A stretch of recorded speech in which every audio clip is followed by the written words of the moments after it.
穿越三国，别人不是投靠曹操，就是投靠刘备，而你却在一座破庙里自立为王，并且在第一天夜里就和貂蝉拜堂成亲。只因刚穿越过来的你只是董卓府里的低贱马奴，却刚好赶上了司徒王允这老狐狸玩连环计，要把貂蝉送给董卓做诱饵。可没想到马车刚来到后院，一群黑衣人就拿着短刀冲了出来。而当你发现马车里坐着美女貂蝉时，本着牡丹花下死做鬼也风流的意念，在混乱之中，你带着貂蝉来到了洛阳城外的一座破庙。可没料到貂蝉刚来到破庙就瘫软在地，这时你才发现貂蝉的右脚踝处胀得通红。可就当你的手刚触碰到貂蝉的脚踝为她疗伤时，脑海里却响起了一道机械音，检测到绝世红颜貂蝉，符合系统激活条件，红颜相处刨冰系统绑定成功，恭喜宿主获得新手礼包，融合西楚霸王之勇，恭喜宿主获得初始奖励燕云18旗，已在庙外待命。下一秒，一股恐怖的热流瞬间从你丹田处爆发，迅速流向四肢百骸，你感觉自己的骨骼在噼啪作响，肌肉像吹气球一样隆起，原本虚弱的身体充满了爆炸性的力量。你握了握拳头，感觉自己现在能一拳打死一头牛，那原本让你疼得不行的鞭伤，竟然在几秒钟内彻底愈合。你怎么了？貂蝉发现你的眼神突然变得极其吓人，下意识的往后缩了缩。就在这时，破庙外传来了密集的马蹄声，都给我仔细搜，那贱奴带着貂蝉姑娘肯定跑不远。这是马厩管事刘三的声音，没想到这死胖子居然带着人追上来了。你转头看向貂蝉，语气变得霸道起来，在这待着，别出声。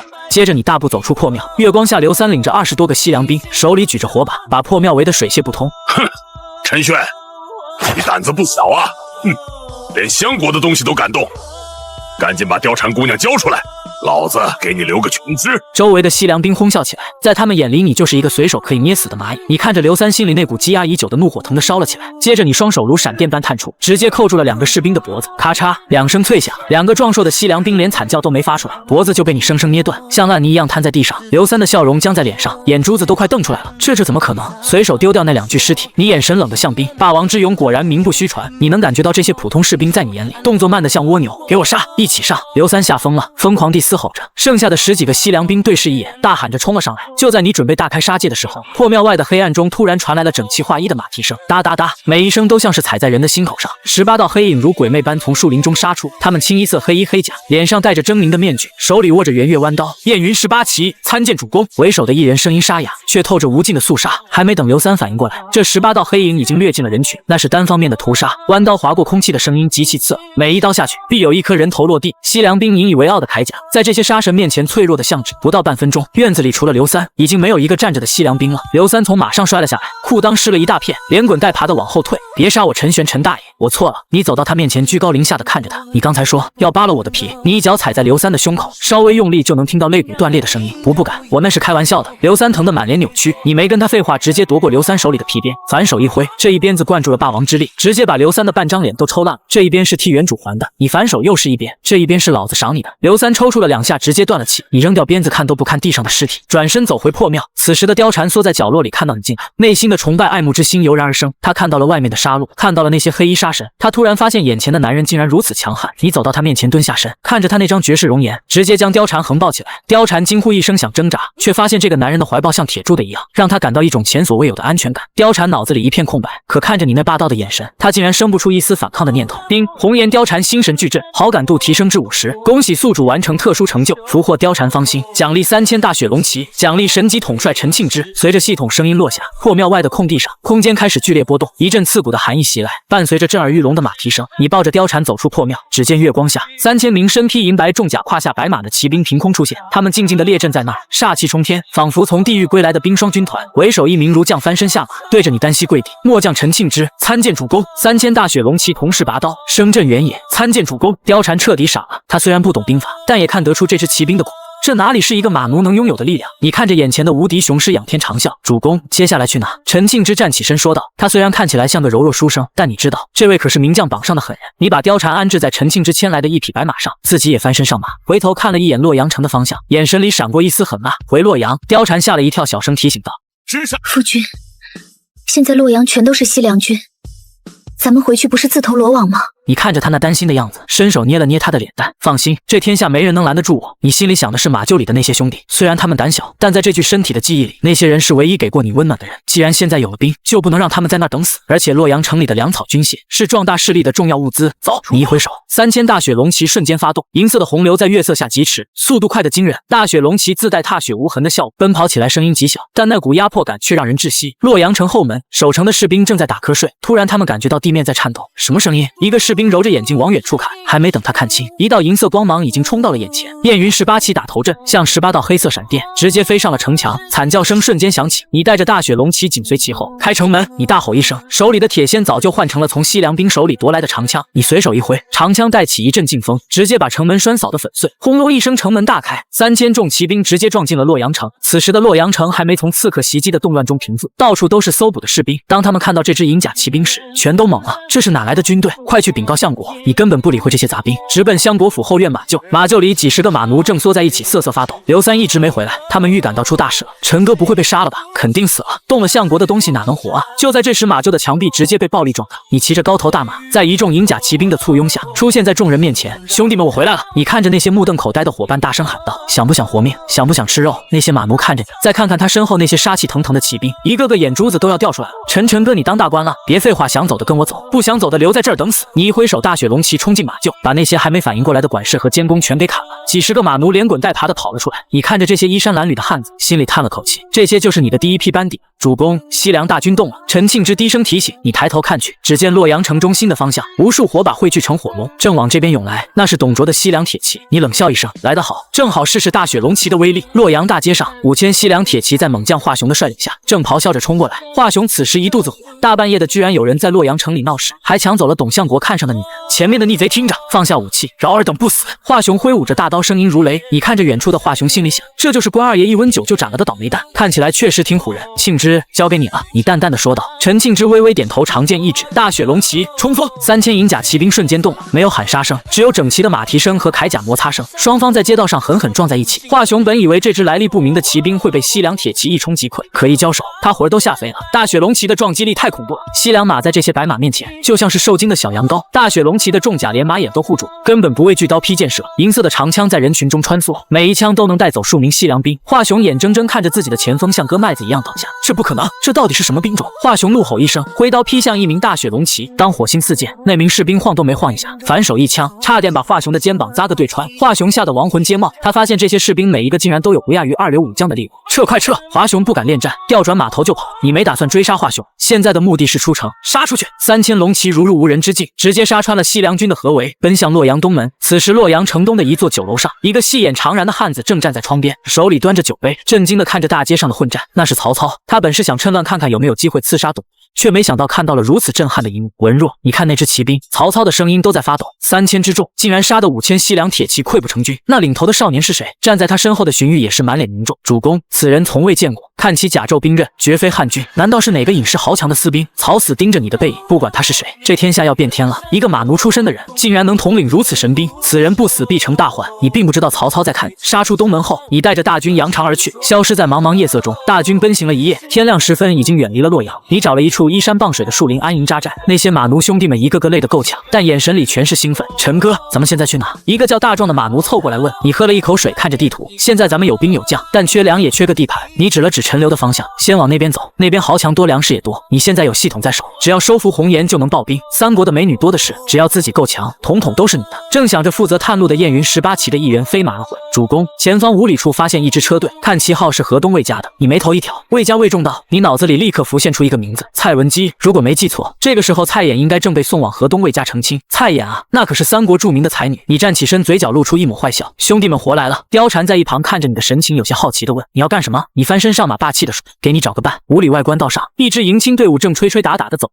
中间的一辆马车装饰得极为考究，甚至比貂蝉坐的那辆还要奢华几分。魏重道坐在马上，脸色有些苍白，时不时还咳嗽2声。他是典型的世家公子，虽然长得不错，但一看就是个病秧子。就在这时，地面开始震动，大雪龙旗的银色甲胄在阳光下熠熠生辉，瞬间拦住了去路。魏家的家丁们吓得魂飞魄散，纷纷丢掉手里的乐器。哪来的山贼，竟然敢拦我河东魏家的马车？魏重道壮着胆子喊道：你骑着白马缓缓走出，手里拎着长枪。老子不是山贼，老子是陈玄。你指了指中间的马车，车里的女人留下，你们可以走了。魏重道气得差点吐血。混账，车里是我的未婚妻蔡思庸之女蔡琰，你竟敢！你没等他说完，直接一挥手，燕云18旗瞬间冲了过去，圆月弯刀架在魏重道的脖子上。再废话一句，老子让你现在就去见你祖宗！你的声音冷得没有一丝温度。魏重道吓得浑身发抖，一句话也说不出来。你下马走到马车前，掀开车帘，车厢里一个气质清冷、容貌绝美的女子正静静地坐着，她手里拿着一本书，即便面对这种场面，眼神里也没有太多的惊慌，反而透着一种看透生死的淡然。你就是蔡琰。蔡琰放下书看着你，声音如珠落玉盘。将军既然求色，又何必多问？你笑了，这女人有意思。我可不是求色，我是求贤。蔡琰看着那只满是老茧的手，沉默了片刻。他知道魏仲道是个病秧子，嫁过去也是守活寡，而眼前这个男人虽然霸道，但身上却有一种让人无法忽视的阴气。他伸出了手，丁检测到绝世红颜蔡琰，好感度提升至30，恭喜宿主激活新兵种池，大明神机营，恭喜宿主获得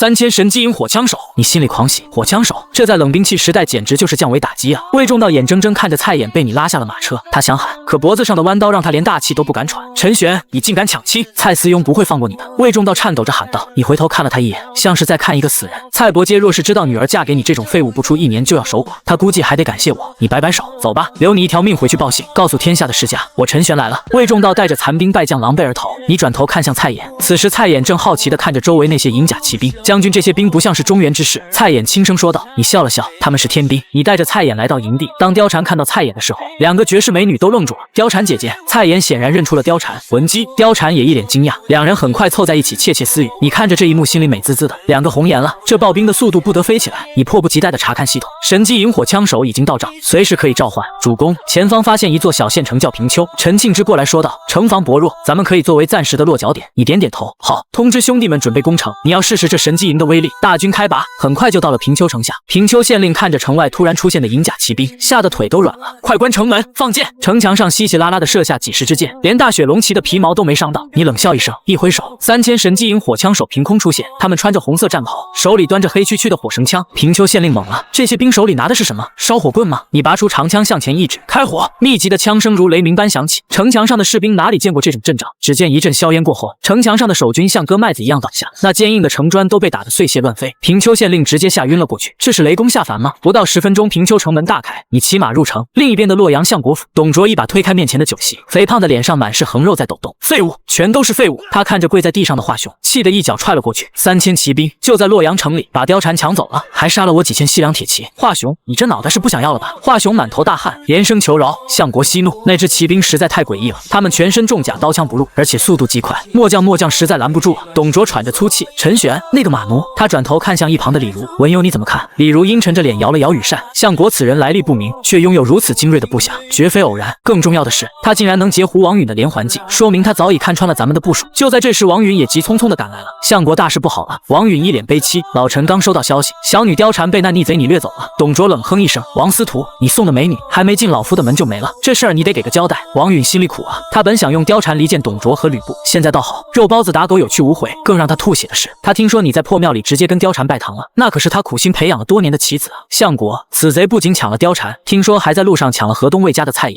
王允咬牙切齿地说，此贼好色成性，又拥兵自重，若不尽早除之，必成大患。董卓拍而起，传令吕布带3万滨州铁骑，给我把那女碎尸万段。而此时在洛阳的另一边，袁绍、袁术等诸侯也收到了消息，一个马奴抢了貂蝉蔡琰，杀出洛阳。这个消息像长了翅膀一样传遍了天下，所有人的第一反应都是这怎么可能？但随着平丘城破神机营现世的消息传来，诸侯们开始坐不住了。平丘城内，你坐在县衙的大堂上，大壮，你带人去把城里的粮仓封了，按人头给百姓发粮。是，陈哥。大壮现在穿着一身崭新的皮甲，走起路来虎虎生风。二狗，你带人去贴告示，就说从今天起，平丘不收人头税，谁敢欺压百姓，老子砍了他的脑袋。好嘞，你看着这群昔日的马奴兄弟，心里很踏实。这些人虽然没读过书，但对你最忠诚。主公，咱们现在的粮食够撑3个月。陈庆之走进来汇报，但平丘城小没法练兵。你点点头，不急，咱们现在要的是名声。你转过头，看到蔡琰和貂蝉正从后堂走出来。2位夫人住的还习惯吗？你笑着问。蔡琰看着忙碌的县衙，有些感慨。将军真要把这平丘治理成世外桃源。你站起身，走到窗边，看着街道上欢呼的百姓。世外桃源太小了，我要让这天下的百姓都能吃上饱饭。他转头看向蔡琰，文姬，你才华横溢，这平丘的政务和学堂就交给你了，如何？蔡琰愣住了，在这个时代，女人是不能参政的。将军此言当真？你霸道地搂住他的肩膀，在我这儿没什么是不可能的。丁，蔡琰好感度提升至60，恭喜宿主获得高产土豆种子，恭喜宿主获得魏武卒1万人。你心里乐开了花，土豆这可是解决饥荒的神器啊！还有魏武卒，那可是战国最强的步兵，你现在手里的兵力已经足以对抗一个小诸侯了。就在这时，门外传来一阵急促的脚步声。报，主公，城外发现大批骑兵，旗号是吕。你眼神一冷，握紧了身边的长枪，来得正好，正好拿着3国第一猛将来祭旗。平丘城外黄沙漫天，3万滨州铁骑如乌云压境，气势惊人。吕布骑着赤兔马，手持方天画戟，站在阵前，他那张英挺的脸上满是不屑。哪个是陈玄？滚出来受死！吕布的声音在内力的加持下传遍了整个平丘城。他觉得董卓真是大惊小怪，对付一个马奴，居然让他带3万精锐。城门缓缓打开，你骑着白马，带着大雪龙骑和神机营缓缓走出。吕布看看着那些银甲骑兵，眼皮跳了跳，确实有点门道，但在他吕布面前还是不够看。你就是陈玄。吕布斜着眼看你，听说你抢了貂蝉，你笑了笑。吕布，貂蝉现在是我夫人，你要是现在投降，我还能赏你一碗酒喝。找死！吕布大怒，双腿一夹赤兔马，整个人化作一道红光冲了过来。方天画戟带起恐怖的气浪，仿佛要将空间撕裂。你不慌不忙一挥手，神机营预备，3000火枪手迅速上前，排成3段击阵型。吕布虽然不知道那些烧火棍是什么，但本能的感觉到了危险。开火！火光喷涌，密集的弹雨瞬间覆盖了吕布冲锋的路径。吕布反应极快，方天画戟舞得密不透风，挡住了大部分子弹，但他身后的滨州铁骑就没那么幸运了。噗噗声不断，最前面的一排骑兵连人带马被打成了筛子，赤兔马被巨大的响声惊扰，发出一声嘶鸣，竟然有些不敢上前。吕布停下身子，看着地上那些被打烂的士兵，眼神里终于露出了惊恐。这是什么妖法？你冷笑一声，长枪一指，大雪龙骑魏武卒，全军出击！1万名手持重盾长矛的魏武卒凭空出现，配合着3000大雪龙骑，像一台巨大的绞肉机，直接撞进了滨州铁骑的阵营。吕布看着漫山遍野突然出现的精锐士兵，脑子里嗡的一声。战斗刚刚开始，吕布就发现他引以为傲的滨州铁骑正在被屠杀。你看着战场，心里却在想，这吕布要是抓火的，能不能换个系统奖励？平丘城外的空地上，硝烟的味道还没散开，吕布整个人都傻了。他低头看了看自己的方天画戟，又看了看倒在前面的那一排滨州铁骑，那些马和人身上全是大窟窿，血往外喷，连个全尸都留不下。他刚才明明看到你手下那些穿红衣服的兵，手里就拿了根黑铁棍子，火光一闪，雷声一响，他最精锐的骑兵就倒下一大片。这是什么鬼东西？吕布心里直犯嘀咕。他打了一辈子仗，从北边打到南边，从来没见过这种杀人法子。他使劲拽了拽赤兔马缰绳，可这畜生平时天不怕地不怕，现在却一直打响鼻，4条腿直哆嗦，死活不肯往前冲。你骑在马上大声喊道：“吕布，你不是号称天下第一吗？怎么停下了？过来杀我啊！”吕布气得满脸通红。他在滨州的时候，谁见了他不叫一声吕将军？今天竟然被一个马奴这么挑衅。他咬着牙大吼一声：“闭嘴，少在那使妖法！滨州铁骑给我冲，把这些穿红衣服的都给我踩成肉泥！”剩下的滨州铁骑虽然害怕，但吕布的威名在那压着，只能硬着头皮往前冲。你冷笑一声，你知道神机营的火枪手最怕骑兵近身，但你手里可不持火枪手。神机营退后，魏武卒顶上去！你下达了命令，那1万名魏武卒动作整齐的吓人，他们举着半人高的重盾，手里的长矛从盾牌缝隙里探出来，像个大刺猬一样。滨州铁骑撞在盾牌阵上，发出沉闷的响声，战马被长矛捅穿，士兵被盾牌撞飞。吕布看着这一幕，心疼的滴血，这些可都是他的老底子。他挥舞着方天画戟，冲到一个魏武卒面前，用力一劈，当的一声，那魏武卒竟然只是后退了几步，盾牌上留下一道白印子。吕布心里惊骇到了极点，这步兵吃什么长大的，力气怎么这么大？就在吕布愣神的时候，陈庆之带着3000大雪龙骑从侧翼杀了出来，这些银甲骑兵像一阵风一样，直接切进了滨州铁骑的肚子。大雪龙骑的刀快，马也快，所到之处全是人头落地。你在后方看着战场，心里算计着，这吕布确实厉害，但在绝对的兵种压制面前，个人武力真的不够看。你现在想的是，要是能把吕布这3万人全留在这，董卓估计得疼死。吕布眼看着局势不对，再打下去，他这3万人全得交代在这儿。他虽然狂，但他不傻，撤，快撤！吕布大喊一声，调转马头就跑。赤兔马跑得飞快，一眨眼就窜出去老远。主将一跑，剩下的滨州铁骑也崩了，一个个哭爹喊娘的往回跑。你没让大雪龙骑深追，毕竟吕布跑得快，追上去容易被反咬一口。主公，吕布退了。陈庆之骑马过来，身上连个血点都没沾，依然是那副儒雅的样子。你吐了一口唾沫，跑得真快，不过也行，这一仗打完，平丘暂时安全了。你回头看了一眼那些马奴兄弟，大家伙都看呆了。大壮跑过来，摸着一个魏武卒的盾牌，嘴巴张得老大：“陈哥，咱真把吕布打跑了？那可是吕布啊！”你拍了拍大壮的肩膀：“吕布算个屁，以后跟着我，还有更厉害的。”你心里其实挺激动的，这一仗不仅赢了，还赢得很漂亮。你看了一眼系统面板，发现因为击退了吕布，系统又给了不少奖励，但你现在没心思看，他得赶紧回城，城里还有2个绝色佳人等着你呢。你带着兵马回到平丘城，百姓们都躲在屋里往外看，刚才城外的雷声他们都听见了，还以为是老天爷发怒了。等看到你平平安安回来，还有那么多精锐士兵，这些百姓看你的眼神都变了，那是真的敬畏。你回到县衙，刚进门就看到貂蝉和蔡琰急匆匆的迎了出来。将军，你没事吧？貂蝉小声问着，眼睛里全是担心。蔡琰虽然没说话，但那一脸紧张的神情也出卖了他。你哈哈大笑，一把搂住2个人的肩膀，能有什么事？吕布那小子跑得比兔子还快，连我的马毛都没碰着。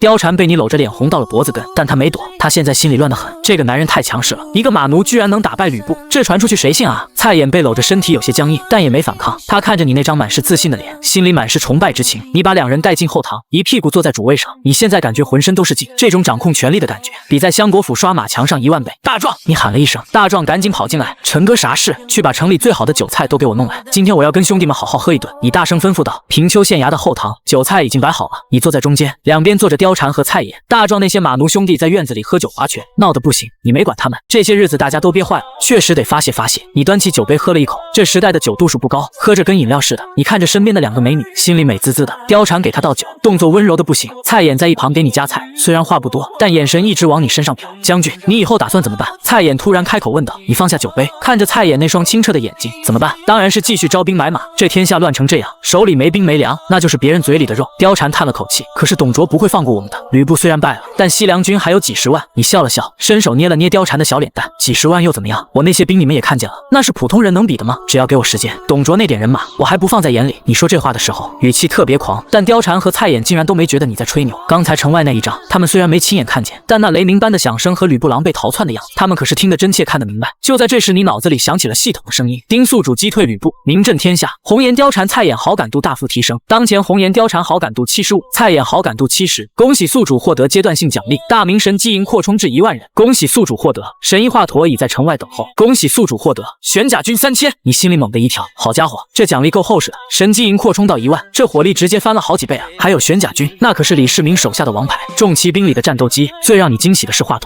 这乱世里有个神医在身边，那简直就是多了好几条命。你现在恨不得马上出去看看这些新兵和神医，但你知道现在不能走，得先把这两个美女安抚好。文姬，你刚才说你想看个不一样的天下，你转头看向蔡琰，过几天我让你看看什么叫真正的丰衣足食。蔡琰愣了一下，将军是指那些土豆种子？你点点头，没错，只要那东西种出来，这天下就再也没有饿死的人，到时候你就是这天下的功臣。蔡琰看着你，心里一阵波澜。他以前见过的那些男人，要么是满嘴仁义道德的伪君子，要么是只知道杀戮的武夫。像你这种既有霸气又心里装着百姓的，他还是第一次见。将军，你真的跟别人不一样。蔡琰轻声说道，眼神里多了一丝以前没有的情愫。貂蝉在一旁看着，心里有点泛酸。他虽然被你抢过来的时候很不情愿，但这些日子相处下来，他发现你虽然霸道，但对他是真的好。哎呀，你们两个别将军将军的叫了，听着生分。你搂住两人的腰，嘿嘿一笑，叫夫君。两个美女的脸刷的一下全红了。貂蝉低着头，声音细得像蚊子，夫君。蔡琰咬着嘴唇，犹豫了好半天，才小声喊了一句夫君。你哈哈大笑，感觉人生达到了巅峰。正闹着，大壮急匆匆跑了进来，一脸古怪。陈歌城门口来个老头，背个药箱子，非说他是你请来的郎中，叫啥华佗。你眼睛一亮，站起身来，快请进来，不我亲自去接。你带着貂蝉和蔡琰走到县衙门口，只见一个老头正站在那，胡子发白，精神头倒是不错。老朽华佗见过主公。华佗见到你直接行了个礼，你赶紧扶住他。华神医可把你盼来了，有你在，我这心里就踏实多了。华佗呵呵一笑，主公言重了，老朽听说主公这里有救世之方，特来效力。你知道华佗说的是土豆。带着华佗进了县衙，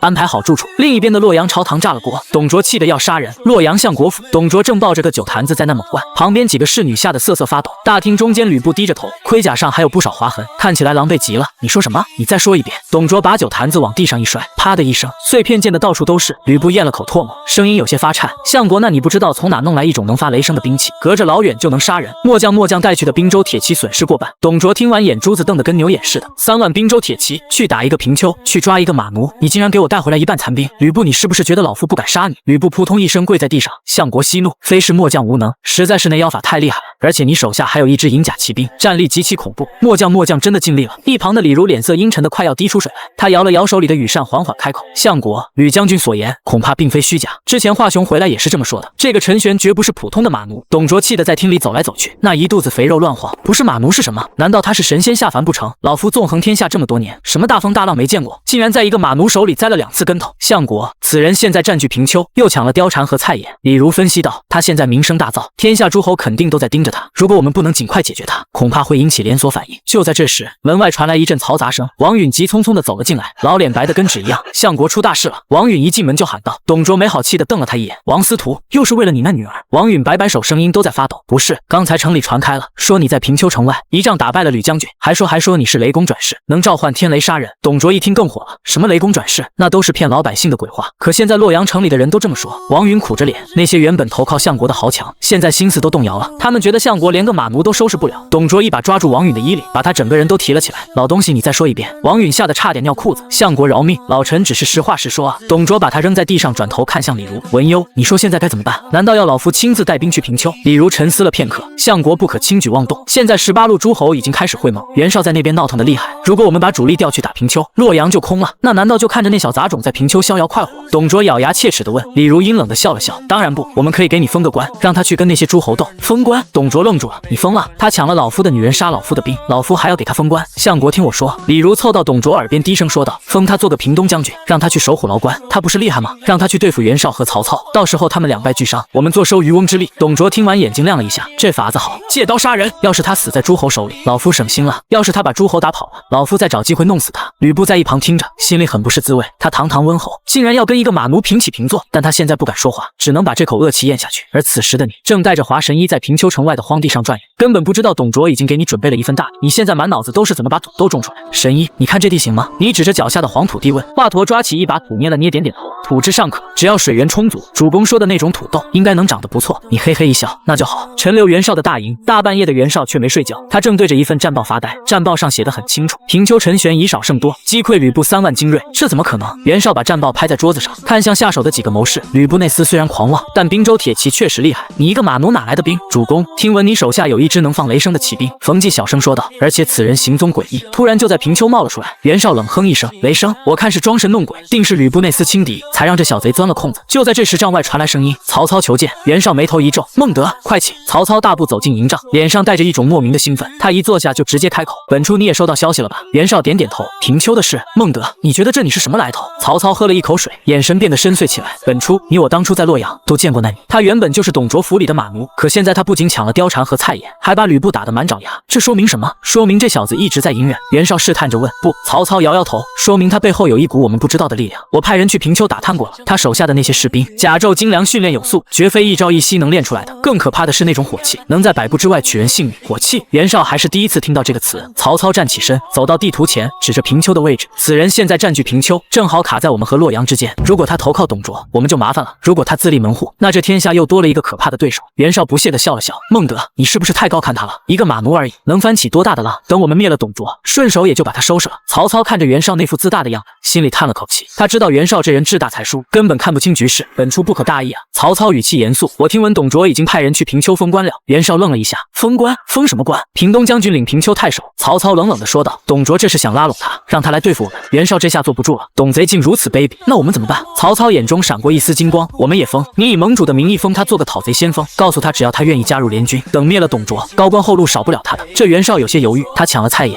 那可是魏家的媳妇，魏家在河东势力不小，我们这么做怕是会得罪魏家。曹操冷笑一声，魏家能帮我们打仗吗？魏家能对付吕布吗？现在最重要的是把你拉过来，至少不能让他帮着董卓。袁绍想了想，点点头，行，就按你说的办。而此时的平丘城里，你正忙着指挥马奴兄弟们翻地。陈哥，咱们真要种这玩意儿？大壮拎着锄头，看着手里那几个发了芽的土豆，一脸嫌弃，这长得跟石头似的，能好吃？你一脚踹在大壮屁股上，少废话，这可是老子的宝贝，等种出来了，你小子抢着吃都赶不上热乎的。你心里其实挺激动的，这1万亩土豆要是种成了，平丘就彻底活了。到时候你不仅有强兵，还有吃不完的粮。就在这时，二狗跑了过来，气喘吁吁地喊道：“陈哥，外面来了2拨人，说是要给你送官印。”你愣了一下，随即笑了。2拨人，看来我现在成了香饽饽了，走去看看。你扔下铁锹，拍了拍手上的你，带着人往城门口走去。你心里很清楚，这又是董卓和袁绍在玩心眼。平丘城门口，2拨使者正大眼瞪小眼，左边一拨穿的花里胡哨，领头的是个胖太监，那是董卓派来的；右边一拨甲胄鲜明，领头的是个文绉绉的官员，那是袁绍派来的。你带着大壮他们慢悠悠地走出来，手里还拎着刚才翻地用的锄头，那副邋里邋遢的样子，把2拨使者都看呆了。这就是平东将军你？胖太监捏着嗓子问，怎么跟个农夫似的？你吐掉嘴里的草根？嘿嘿一笑，老子本来就是种地的。说吧，你们2家都给老子带啥好东西了？胖太监赶紧换上一副笑脸，从怀里掏出一卷圣旨，陈将军接旨，相国体恤将军神勇，特封将军为平东将军，领平丘太守，赏金1000两，锦缎100匹。袁绍那边的使者也不甘示弱，大声喊道：“陈将军，袁盟主有令，封将军为讨贼先锋，领平原相。只要将军加入联军，日后定有重赏。”你听完，心里乐开了花，这买卖划算啊！啥都没干，官衔就到手了。你接过胖太监的圣旨，又拿过袁绍使者的公文，随手往大壮怀里一塞，行了，东西我收下了。你摆摆手，回去告诉你们主子，老子现在忙着种地，没空打仗，等老子地里的庄稼熟了，再考虑帮谁。2拨使者都傻眼了，收了东西不干活，这天底下哪有这样的道理？陈将军，这怕是不妥吧？胖太监小心翼翼地问，有什么不妥的？你眼睛一横，滚回去告诉董卓，貂蝉在我这儿过得挺好，让他别惦记了。还有，告诉袁绍，蔡琰现在是我夫人，魏家要是敢来找麻烦，老子把他们祖坟都给刨了。送走了2拨灰溜溜的使者，你带着人回了城。大壮一边走一边翻弄着那些金银。陈哥，咱真不帮他们打仗啊？打个屁！你冷哼一声，他们那是想拿咱们当枪使，咱现在最重要的是什么？是地盘，是粮食。你回到县衙，把陈庆之找了过来。庆之，你去把那些新来的玄甲军和神机营都安排好，城墙要加固，防御要做好。你吩咐道：“这平丘城太小了，咱们得扩建。”陈庆之点点头：“主公放心，已经在办了。不过主公，咱们现在的名声太大，恐怕会引来不少流民，来多少收多少。你大手一挥，只要肯干活，老子管饱。”接下来的日子，平丘城成了一个巨大的工地。你把系统奖励的那些土豆种子全部种了下去，你甚至还亲自下地教那些流民怎么施肥，怎么灌溉。那些流民一开始还挺害怕，毕竟你的名声是杀出来的。可看到你跟他们蹲在一起吃大锅饭，还给他们发衣服发干粮，这些流民的心一下子就稳了。陈将军真是大好人啊！是啊，跟着陈将军有肉吃。平丘的名声越来越响，不仅流民来了，连一些郁郁不得志的小官和读书人也跑来投靠。蔡妍也没闲着，他带着几个识字的流民办起了学堂，貂蝉则带着妇女们缝补甲胄，制作军需。你看着这幅蒸蒸日上的景象，心里很有成就感，这才是你想要的根基。这一天，你正坐在城墙上看着远方发呆，脑子里突然响起了系统的声音：叮，宿主深得民心，领地繁荣度提升，恭喜宿主获得玄武重装步兵5000，恭喜宿主获得神射手黄忠已在城外等候。你猛地站起身，卧槽，黄忠，老黄忠来了，这可是三国里最顶尖的神射手啊！有了他，自己的远程火力又要上一个台阶了。你赶紧跑下城墙去迎接这位老将。而在平丘城外的一条小路上，一个骑着黄马背着大弓的老将正缓缓走来。他看着平丘城那加固过的城墙和井然有序的农田，微微点了点头。这陈玄倒是个干实事的人。黄忠低声自语道：“你还没跑到城门口，就看到一个威风凛凛的老者骑马而入，你那头便拜，老将军可把你盼来了。”黄忠翻身下马，扶起你，主公何须多礼，老夫黄忠愿为主公效犬马之劳。你拉着黄忠的手，哈哈大笑，走，老将军，今天咱们好好喝一杯。你心里想的是，现在有了黄忠，再配合神机营的火枪，这天下谁还能挡得住老子？洛阳相国府的一间密室里，李如对面坐着一个中年人，这人长得普普通通，属于掉进人堆里找不着的那种，但他那双眼睛偶尔闪过的一丝金光，让人不寒而栗。这人就是贾诩，外号毒士。文和，这次让你去平丘，相国可是寄予厚望。李如压低声音说道。贾诩端起茶杯，轻轻抿了一口，文幽，那个陈玄真有那么神？李如叹了口气，吕布败了，3万铁骑剩下不到一半，你说呢？贾诩放下茶杯，手指在桌上轻轻敲着。一个马奴突然拥有如此精锐的军队，还有那种威力巨大的火器，这背后肯定不简单，所以才让你去。李如盯着贾诩，相国的意思是能招降最好，如果不能招降，也要摸清他的底细，最好能把那种火器的制作方法弄到手。贾诩笑了笑，笑得有些阴险。招降我看难，这种人野心大得很，那就看你的手段了。李如从怀里掏出一封信递给贾诩，这是相国亲笔写的招降信，条件随他开。贾诩接过信，站起身来，行吧，那我就走一趟，不过事先说好，如果事不可为，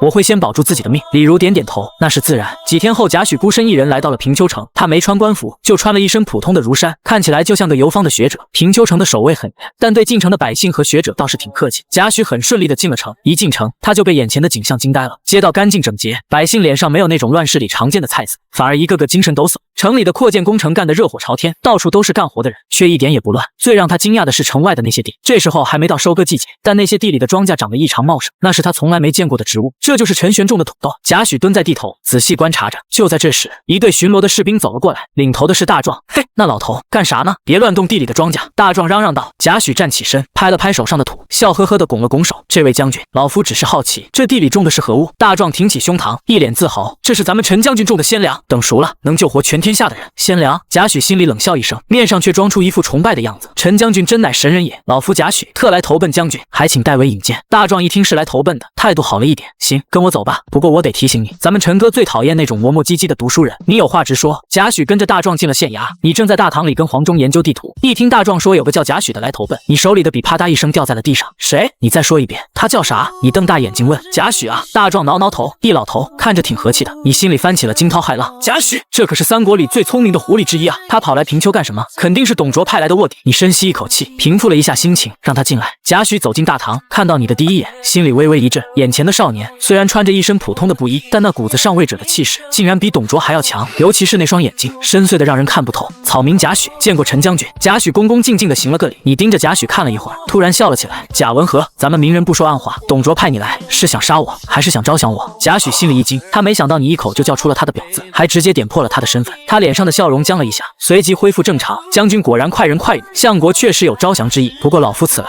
更多的是想看看能让吕布丧胆的英雄到底长什么样。你冷哼一声，看完了吗？看完了就滚回去告诉董卓，他的官印我收了，但他的人头我早晚也要收。贾诩没生气，反而找了个位子坐了下来。将军何必拒人于千里之外？相国给的条件可是很优厚的。优厚？你走到贾诩面前，居高临下的看着他，他能给我什么？金银财宝我自己能挣。美女貂蝉就在我后房，官位这天下早晚是老子的，我需要他给。贾诩听完心里震撼不已。这你的野心比他预想的还要大，将军志向远大，老夫佩服。贾诩话锋一转，不过将军现在占据平丘，四战之地，北有袁绍，南有董卓，将军虽然兵精，但粮草能撑多久？你指了指城外，看到那些土豆了吗？只要那1万亩熟了，老子的粮草能撑到天荒地老。贾诩沉默了，他这一路上看到的、听到的，都在告诉他，你不是在吹牛。将军，老夫有个不情之请，贾诩看着你，能不能让老夫在平丘住几天？老夫想亲眼看看将军是怎么治理这天下的。你笑了，笑得很灿烂。行啊，贾文和，你想住多久都行，不过我得提醒你，在我这儿不养闲人，你想住就得干活。贾诩愣住了，干活？老夫能干什么？你指了指一旁的一堆公文，蔡文姬一个人忙不过来，你既然来了，就去给他当副手吧。贾诩彻底傻眼了，他堂堂毒士，居然要去给一个女人当副手，但他看着你那不容置疑的眼神，只能苦笑着点了点头。行，老夫领命。贾诩在平丘住下了，他原本以为陈玄只是想羞辱他，可当他真的开始处理那些公文时，他发现自己错了。平丘的政务极其繁杂，但又极其高效，已制定了一套他闻所未闻的制度，土地公有，按劳分配，甚至还有专门的卫生管理。最让他头大的是蔡琰，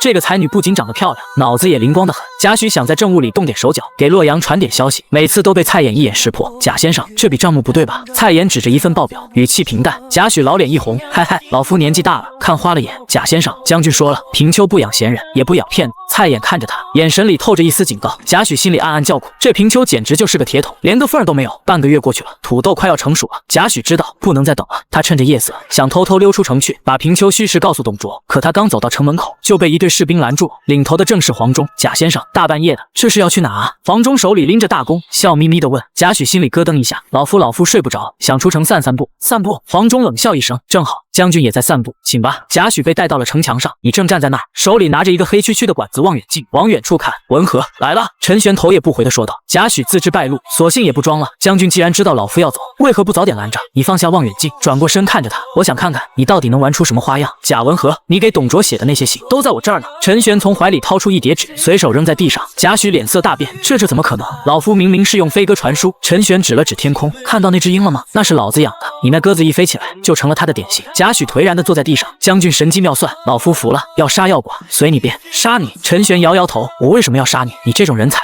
杀了太可惜。将军想招降老夫？贾诩冷笑道，老夫虽然怕死，但也不会轻易易主。你走到他面前，指着城下那片绿油油的土豆地，文和，你看这天下百姓要的是什么？不是谁当皇帝，而是能不能吃饱饭。董卓能让他们吃饱吗？袁绍能吗？贾诩沉默不语，但我能。你语气坚定，跟着我，你能看到一个真正的盛世。到时候你贾文和的名字不是毒士，而是开国元勋。贾诩看着陈玄，眼神里闪过一丝挣扎。他是个聪明人，聪明人最懂得审时度势。将军，你就不怕老夫是假意投降？贾诩试探着问。陈玄哈哈大笑，怕？老子手里有兵，地里有粮，背后有系统可可，背后有老天爷支持，我怕你一个老头子？你拍了拍贾诩的肩膀，行了，别装了，我知道你心里已经动摇了。从明天起，你不用给文姬当副手了。贾诩愣了一下，那老夫干什么？去当我的军师。陈玄指着洛阳的方向，董卓那老胖子估计等急了，咱们得给他送份大礼。贾诩站起身，整了整衣服，对着陈玄深深的行了一躬。陈贾诩见过主公。叮，绝世谋士贾诩归降，好感度60，恭喜宿主获得锦衣卫1000，恭喜宿主获得神射手营3000。陈玄心里爽的想大叫，锦衣卫啊，这可是古代最强的特务组织，有了他们，这天下还有什么秘密能瞒得住老子？文和，既然归顺了，就先给我出一计。陈玄笑着问，怎么才能把董卓那老胖子气得半死，又不敢来打我？贾诩阴阴的笑了，主公，这简单，董卓不是封你做平东将军吗？你就写封回信，说你已经把貂蝉和蔡琰都难为妾了，还请他来喝喜酒，顺便告诉他平丘的土豆熟了，想吃的话拿洛阳的城防图来换。陈玄听完，直接给贾诩竖了个大拇指，高，实在是高，真不愧是毒士，这损招也就你能想出来。平丘城的土豆熟了，这一天全城像过节一样，你带着所有人来到地里，亲自挖开了第一株土豆，随着锄头落下，一串圆滚滚黄澄澄的土豆被带出了土啊，这么多！大壮惊叫道。你掂了掂手里那个足有半斤重的土豆，心里踏实了，这一亩地少说也能产个3、4千斤，在这个时代，这简直就是神迹。主公，这真的是粮食？贾诩也看呆了，他活了这么大岁数，还没见过产量这么高的作物。你把土豆扔给大壮，去洗干净，煮了给大家分着吃。没一会儿，一锅锅煮熟的土豆香味就飘满了整个平丘城。那些流民小心翼翼地咬了一口，眼睛顿时亮了，面面的甜甜的，真好吃！天哪，有了这东西，咱们再也不用挨饿了。百姓们对着你的方向齐刷刷地跪了下去，在他们眼里，你已经不是一个将军，而是救苦救难的神仙。叮，宿主解决饥荒，功德无量，民心达到，至死不渝。恭喜宿主获得铁浮屠3000，恭喜宿主获得高产水稻种子。你还没来得及高兴，城外突然传来一阵沉重的马蹄声，这种声音跟大雪隆气不一样，更加厚重，每一下都像是踩在人的心坎上。你跑上城墙，只见城门外静静地伫立着3000名骑兵，这些骑兵连人带马都覆盖在厚重的黑色铁甲里，只露出一双冷冰冰的眼睛。他们手里拿着长长的狼牙棒，背上挎着重弩，就像一群从地狱里走出来的钢铁怪兽。铁浮屠，你倒吸一口冷气，这玩意儿在冷兵器时代，那就是无敌的坦克啊！主公，这是贾诩站在你身边，声音都在发抖，他能感觉到那支骑兵散发出来的恐怖杀气。你嘿嘿一笑，文和，这就是咱们的底气。有了这3000铁浮屠，再加上大雪龙骑和神机营，你觉得自己现在能直接横推洛阳？不过你没急着动手，你知道现在18路诸侯已经快到虎牢关了，好戏才刚刚开始。报，主公，洛阳那边传回消息，一名锦衣卫如鬼魅般出现在你身后。董卓收到主公的回信后，气得当场吐血，已经派牛辅带着10万大军，号称要把平丘夷为平地。你冷笑一声，10万？牛辅那个废物也配带10万兵？文和，你怎么看？你转头问贾诩，贾诩摸了摸胡子，眼中闪过一丝狡黠。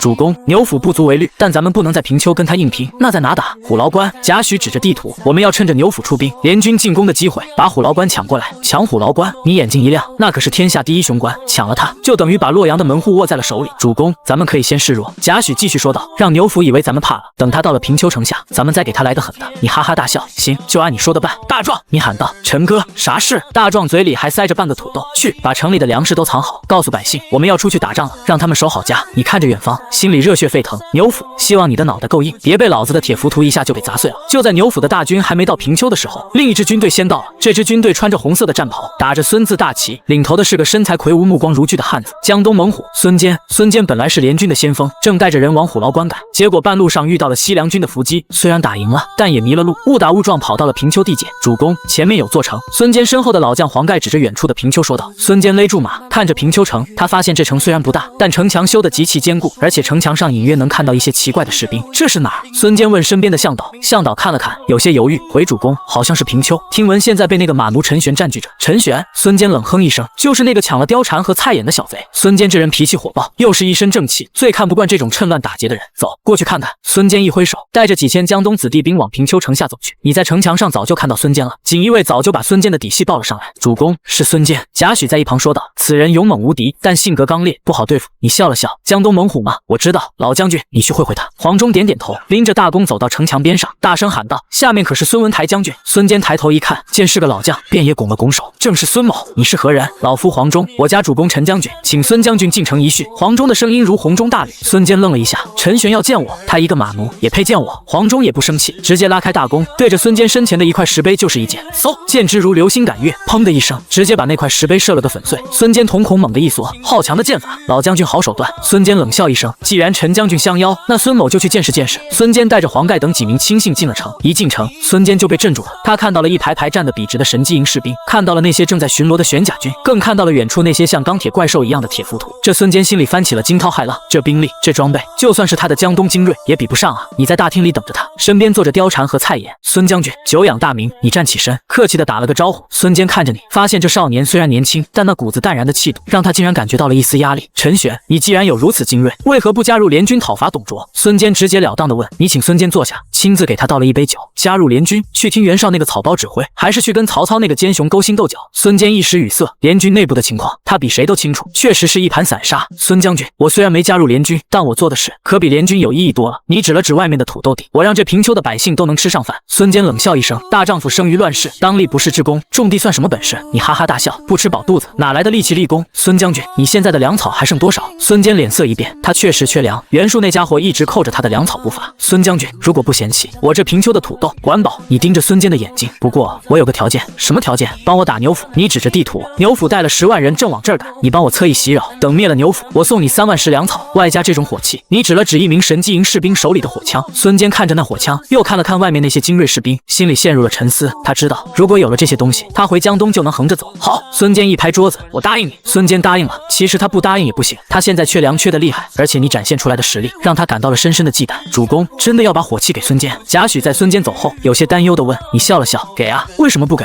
不过给他的是咱们淘汰下来的旧款，而且火药的配方在我手里，没有火药，那火枪就是根烧火棍。贾诩听完，忍不住笑了起来。主公圣明。此时牛辅的10万大军已经到了平丘50里外。牛辅这人本事不大，脾气不小，他是董卓的女婿，平时在西凉军里横行霸道惯了。将军，前面就是平丘了。副将董越指着远处说道。牛辅哼了一声，传令下去，到了平丘，给我围起来，一只苍蝇也别放走，我要把那个你碎尸万段，把貂蝉和蔡琰带回去给相国请功。牛辅根本没把你放在眼里，在他看来，10万人打一个几千人的小县城，那还不跟玩似的？可他不知道，他的每一步步行动都在锦衣卫的监控之下。你站在城墙上，看着远方腾起的尘土。牛府来了，你淡淡的说道。黄忠、陈庆之、孙坚，还有那些马奴兄弟们，全都站在你身后。主公怎么打？陈庆之问。你转过头，看着众人，眼神里闪烁着疯狂的光芒。不守城，我们要主动出击！主动出击！孙坚愣了一下，对方可是10万人啊，10万人又怎么样？你冷笑一声。大雪龙骑负责冲锋，铁浮屠负责碾压，神机营负责远程覆盖。孙将军，你带着你的江东子弟兵去断他们的后路，我要在这一仗把西凉军的胆子彻底打碎。夜幕降临，牛府的大军在平丘城外安营扎寨，营火连绵10几里，看起来确实挺吓人。牛府正在大帐里跟几个将领喝酒吹牛，忽然外面传来了一阵惊天动地的爆炸声，砰砰砰！神机营的火枪和手榴弹系统刚奖励的在西凉军营里开了花，敌袭敌袭！西凉兵乱成一团，还没等他们反应过来，3000铁浮屠像钢铁洪流一样撞进了大营，狼牙棒挥舞，众怒齐发，铁浮屠所到之处，西凉兵像割麦子一样倒下。紧接着，陈庆之带着3000大雪龙骑从侧翼杀入，杀！你骑着白马，手里拎着长枪，冲在最前面，霸王之勇全开，你一枪刺出，直接把3名西凉兵串成了糖葫芦。你感觉自己现在的力气大得无穷无尽，每一次挥杆都能带走几条人命。牛府吓得酒都醒了，连盔甲都顾不上穿，翻身上马就跑。陈玄，你给我等着！牛府大喊着，想跑，你冷哼一声，黄老将军。黄忠在远处拉开大弓，一箭射出，扑哧，这一箭正中牛府的肩膀，把他从马上射了下来。大壮带着人冲过去，一把将牛府按在地上。老实点，死胖子！不到2个时辰，10万西凉大军全线崩溃，死伤无数，剩下的全都跪地投降。孙坚在后方看着这一幕，整个人都麻木了。他从来没见过这种打仗方式，这哪是打仗啊，这简直就是屠杀！你走到满脸血污的牛府面前，一脚踩在他的胸口。牛将军，平丘的土豆好吃吗？牛府疼得直叫唤，陈大爷饶命！陈大爷饶命！你没理他，转头看向远方的虎牢关。文和，牛府败了，接下来该去虎牢关会会那些诸侯了。你的野心已经在这一刻彻底膨胀到了极点，这天下我要定了。天亮了，平丘城外的战场上，血腥味和烧焦的味道混在一起，呛得人只想吐。你骑在马上，慢慢的走着，你脚下到处都是西凉兵的尸体，还有被烧的只剩下骨架的营帐。远处黑压压跪着一大片人，少说也有7、8万。这些人全都脱了盔甲，把兵器扔在地上，一个个低着头，连大气都不敢喘。这就是牛府带来的10万大军，一夜之间就这么没了。孙坚站在你旁边，他的脸色比那些投降的西凉兵还要白。他手下的江东子弟兵一个个也都看傻了，他们虽然也杀了人，但跟眼前这片地狱一样的场景比起来，他们那点战果简直就像是小孩子过家家。陈将军孙坚的嗓子有点干，他看着你，嘴巴动了半天，才挤出一句话：陈玄，你这是怎么办到的？他到现在脑子都还是懵的。昨天晚上，他按照你的吩咐，带着人去断牛府的后路，结果他刚到地方，就听见牛府的大营里跟过年放鞭炮一样，响个没完，然后就是火光冲天，惨叫声连成一片。等他带着人冲过去的时候，战斗基本已经结束了，他只看到了那些穿着黑色铁甲，连人带马都包得严严实实的怪物骑兵，像推土机一样在大营里来回碾压。他还看到了那些穿着银色铠甲的骑兵，刀光过处，人头滚滚。最让他害怕的还是那些穿着红色衣服的步兵，他们手里的黑铁棍子不断喷出火光，发出打雷一样的响声。只要被那火光扫到，不管是多壮的汉子，身上立马就多出好几个血窟窿，当场就没气了。这仗打的孙坚感觉自己一辈子都白活了。你回头看了孙坚一眼，笑了笑。孙将军，我说过，对付西凉军，我有的是办法。你心里其实也挺爽的。铁浮屠加神机营，这组合简直就是冷兵器时代的王炸。牛府那10万大军看起来人多，实际上就是一群乌合之众，连给铁浮屠塞牙缝都不够。主公，陈庆之和贾诩骑马走了过来。陈庆之还是一副书生样，身上干干净净的，好像刚刚不是去打仗，而是去郊游了。贾诩则是一脸的兴奋，他看着那些跪在地上的降兵，眼睛里全是光。主公，贾诩的声音都有点抖了。此战我军伤亡不到500，歼敌1万余，俘虏83721人。牛府、董岳等将领全部升旗。贾诩报出这个数字的时候，孙坚和他身后的黄盖、程普等人眼珠子都快瞪出来了。伤亡不到500，打崩了10万大军，这他妈说的是人话吗？孙坚感觉自己的心都在抽搐，他辛辛苦苦拉扯起来的江东子弟兵，跟人家一比，简直就是一群要饭的。你对这个战果很满意？他点了点头，看向那群降兵。文和，这些人你怎么看？贾诩搓了搓手，阴恻恻地笑了起来。主公，这可是8万多青壮啊，全是上好的劳动力。咱们平丘不是正缺人手吗？让他们去修城墙，去开荒种地多好。不行！孙坚一听立马就急了。陈将军，这些人都是西凉汉族，留着他们早晚是祸害。依我之见，应该全部坑杀以绝后患。孙坚这话一出口，那些跪着的降兵全都骚动起来，一个个吓得脸色惨白。你还没说话，贾诩就先笑了。孙将军此言差矣，杀了他们，除了能得一个屠夫的名声，还有什么好处？留着他们，咱们不仅能多8万劳动力，还能把消息放出去，让天下的兵卒都知道投降咱们主公，有活路有饭吃，这叫攻心未伤。孙坚被贾诩说得哑口无言，他虽然勇猛，但论起玩心眼，10个他也比不上贾诩一个。你拍了拍手，行了，就按文和说的办。你催马走到那群降兵前面，大声喊道：你们都给我听着，从今天起，你们的命就是我的了，想活命的，就老老实实给我干活。我这儿不养闲人，但只要你们肯出力，我就保证你们能吃饱饭穿暖衣。要是有谁敢动歪心思，你说到这回头看了一眼身后的铁浮屠，那3000个钢铁怪物往前走了一步，整齐划一的动作让大地都颤抖了一下，降兵们吓得魂都飞了，一个个把头埋得更低了，拼命磕头：将军饶命，我等愿降，愿为主公效死。你满意地点点头，你知道这群人暂时是被吓住，以后有的是办法慢慢炮制他们。大壮，陈哥我在。大壮兴冲冲地跑了过来，他手里还拎着牛辅那肥胖的身子，就像拎着一只小鸡。把这家伙给我绑结实了，先饿他3天，其他人全部带回城里，由陈庆之统一整编。你吩咐完，转头看向孙坚，脸上的笑容变得意味深长起来。孙将军，这一仗打完了，咱们的约定也该兑现了吧？孙坚看着你，心里五味杂陈。他深吸一口气，对着你拱了拱手：陈将军放心，孙某言出必行。只是孙某想后言再求一事。孙将军还有什么事？你饶有兴致地看着孙坚，他觉得这江东猛虎现在心里肯定乱成一团麻了。亲眼见识了神机营和铁浮屠的威力，要是还能保持镇定，那他就不是孙坚了。孙坚犹豫了一下，似乎在做什么艰难的决定。他看了一眼身后的黄盖等人，最后咬了咬牙说道：陈将军，你那种能发出雷声的火器能不能多卖我一些？价钱好商量。他想通了，既然打不过，那就加入部队，是学习。要是他也能弄到几百杆那种火枪带回江东，那什么刘表什么袁术，在他眼里还算个屁。你心里乐了，这孙坚倒是挺上道。孙将军，不是我不肯卖你，你装出一副为难的样子。你也看到了，我这火器威力巨大，但制造起来极其困难，耗费的材料更是天文数字，我手里也不多啊。贾诩在一旁听着，差点没笑出声。他知道主公这是要开始宰人了。孙坚一听急了：陈将军，价钱真的好商量。我江东虽然不富裕，但凑些金银还是能办到的，或者用战马换也行。战马？你眼睛一亮，现在最缺的就是战马。大雪龙骑和铁浮屠虽然自带坐骑，但那些新收编的降兵可都是步兵，要想把他们转化成骑兵，马匹是关键。这样吧，你沉吟了片刻，伸出3根手指，3000匹上好的战马换300杆火枪，外加足够打10场仗的弹药。另外，我再送你3万石土豆当军粮。这买卖孙将军觉得如何？300杆火枪。孙坚心里盘算了一下，虽然听起来不多，但只要运用得当，绝对能当一支骑兵，而且还有3万石军粮，这可是解了他的燃眉之急。好，就这么定了。孙坚一拍大腿，生怕你反悔，我马上派人回长沙调集战马。爽快！你哈哈大笑。孙将军合作愉快。你心里已经笑开了花，用300杆淘汰下来的初代火绳枪换3000匹战马，这买卖简直赚翻了。至于弹药，给孙坚的都是最基础的黑火药，威力有限，而且用完了就没了，到时候还得来求自己。送走了心满意足又心事重重的孙坚，平丘城又恢复了忙碌。8万多降兵被陈庆之打散，分成了几10个营，每天除了高强度的训练，就是去开荒修路建房子。你也没闲着，他让华佗在城里建了一所医馆，专门给士兵和百姓看病，又让蔡琰扩大了学堂的规模，开始教那些降兵的子女读书识字。整个平丘就像一个高速运转的机器，充满了生机和活力。貂蝉和蔡琰看着这一切，心里对你的感情也越来越复杂。夫君，你真的要带着这些人去争天下吗？晚上，貂蝉依偎在你怀里，有些担忧地问：怎么怕了？你捏了捏他的鼻子，不是怕。貂蝉摇摇头，我只是觉得你好不容易才有了这片安身立命的地方，我不想你再去冒险了。一旁的蔡琰也轻声说道：是啊，夫君，这天下诸侯个个都心狠手辣，我们现在这样不是很好吗？你知道他们是关心自己。搂住2个美人叹了口气，你们以为我们现在躲在平丘就安全了吗？董卓、袁绍、曹操，哪一个不想把我除之而后快？这乱世就像一条逆流的河，不进则退。我们不去找他们，他们早晚也会找上门来。与其坐以待毙，不如主动出击。貂蝉和蔡琰看着你都吃了，他们知道这个男人是注定要干一番大事业的。与此同时，陈留18路诸侯联军大营，曹操正坐在自己的营帐里，看着手里的情报，眉头拧成了一个疙瘩。主公何事烦忧？荀彧在一旁问道。曹操把手里的竹简递给荀彧，声音有些发沉：你自己看吧。荀彧接过来一看，瞳孔猛地一缩，情报上写的很简单：西凉牛辅率10万大军攻打平丘，一夜之间全军覆没，主将牛辅被生擒，8万余人投降你。这怎么可能？荀彧失声叫道：10万大军一夜覆没，那陈玄是神仙吗？我一开始也不信。曹操揉了揉太阳穴，但我派去的人回报，千真万确。孙文台当时就在场，亲眼目睹了这一切。据说陈玄手下有一种能喷火打雷的兵器，还有一种全身包裹铁甲、刀枪不入的骑兵。曹操站起身，在帐内来回踱步，脸上的表情越来越凝重。文若，我有一种预感。曹操停下脚步，看着荀彧，这个陈玄会是我们争夺天下最大的对手，他的崛起太快了，太不合常理了。此人比董卓和袁绍加起来还要可怕。荀彧也沉默了，他知道曹操从不轻易评价一个人，能让他说出这样的话，可见那你的威胁有多大。主告，那我们现在该怎么办？曹操眼中闪过一丝狠辣，联军这里马上就要攻打虎牢关了，董卓现在损兵折将，正是我们一举击溃他的好机会。但是在对付董卓的同时，我们必须想办法弄清楚陈玄的底细，必要的时候，曹操做了一个抹脖子的手势，必须不惜一切代价除掉他。平丘城经过半个多月的休整，已经彻底变了个样，城墙被加高加厚了1倍，上面架设了上百门小型的火炮，这是神机营最新研究出来的东西。虽然射程不远，但近距离轰炸的威力足以让任何攻城部队喝一壶。城里的人口也翻了几番。那8万多降兵，在贾诩一手萝卜一手大棒的策略下，已经初步稳定下来。他们发现，在平丘干活虽然累，但真的能吃饱饭，顿顿都有土豆加大白米饭，隔3差5还能见到肉腥。这日子比他们在西凉军里吃了上顿没下顿，随时可能掉脑袋的日子强太多了。人心就这么一点点地被收拢了过来。这一天，你把所有核心将领都召集到了县衙大堂。各位，咱们在平丘待的也够久了，你看着地图，手指重重地落在一个点上，是时候去会会那些所谓的天下英雄了。你指的地方正是虎牢关。黄忠、陈庆之、贾诩等人都是一脸平静，他们早就知道会有这一天。大壮等一众马奴兄弟则是兴奋的满脸通红。陈哥，咱们终于要去打洛阳了吗？太好了，俺早就想去看看那皇帝老儿长啥样了。大壮嚷嚷道。你瞪了他一眼，咱们这次去是去抢地盘的。他看向陈庆之，庆之，部队整编的怎么样了？陈庆之站起身拱手道，回主公，8万降兵经过筛选，剔除老弱病残，得精壮之士6万，已全部打散，与我军老兵混合编队，其中挑选出2万身体强壮者编入卫武卒，另挑选出1万骑术精战者，暂时作为轻骑兵使用，其余3万作为后备役和府兵。你点点头，现在手里的兵力已经相当可观了，3000大雪龙骑，3000铁浮屠，3000玄甲军，这是一线主力；1万神机营火枪手，这是远程输出；12000卫武卒，这是重装步兵；1万轻骑兵，3万府兵，再加上黄忠的神射手营和锦衣卫，总兵力已经接近7万人。这7万人可不是牛府那种乌合之众，而是真正百战精兵。文和，你又看向贾诩，粮草方面呢？贾诩嘿嘿一笑，主公放心，第一批土豆已经全部收获，